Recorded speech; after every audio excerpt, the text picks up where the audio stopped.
రాష్ట్ర ప్రభుత్వం మరొక మంచి నిర్ణయం తీసుకుంటోంది. మంచిని మంచిగానే చెప్పుకోవాలి, చెడుని చెడుగానే చెప్పుకోవాలి. అది ఇప్పటి వరకు కూడా హాస్టళ్లలో మంచి బియ్యం తీసుకొచ్చామని ప్రభుత్వం చెప్పింది గతంలో, వైఎస్ఆర్ కాంగ్రెస్ పార్టీ ప్రభుత్వం. అయితే అది సన్న బియ్యం కాదు, కానీ వాళ్ళు అట్లా చెప్పారు అని వీళ్ళు ఆరోపిస్తూ వచ్చారు. సరే, అప్పుడు దాంట్లో ఉన్నటువంటి వాటిట్లో ఆహారానికి సంబంధించి కొన్నిసార్లు ఆహార కమిటీకి సంబంధించినటువంటి చైర్మన్ లేదా బోర్డు మెంబరు అతను వరుసపెట్టి వివిధ ప్రాంతాల్లో తిరగటం, అక్కడ మాట్లాడడం, ఇదంతా కూడా చూసాం. అయితే ఇప్పుడు తాజాగా ఏదైతే రాష్ట్ర సాంఘిక సంక్షేమ శాఖ మంత్రి డోల బాల వీరాంజనేయ స్వామి వివిధ హాస్టల్ వాళ్ళతో మాట్లాడిన తర్వాత వాళ్ళకు ఒక శుభవార్త చెప్పారు. వచ్చే ఎడ్యుకేషన్ ఇయర్ నుంచి, అంటే నెక్స్ట్ జూన్ నుంచి ప్రారంభమవుతుంది కదా, అప్పటి నుంచి హాస్టల్స్లో సన్న బియ్యంతోనే భోజనం ఏర్పాటు చేస్తామని.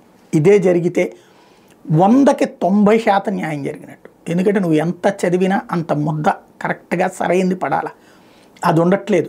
దొడ్డు బియ్యం ఆహారంతో తిప్పలు పడుతున్నారు పిల్లలు, అలవాటు లేని వాళ్ళు ఇబ్బంది పడిపోతున్నటువంటి పరిస్థితి. ఇప్పుడు అట్లాంటి వాళ్ళకు ఒక చక్కటి ఆహారపు ఆలోచన మంచిది.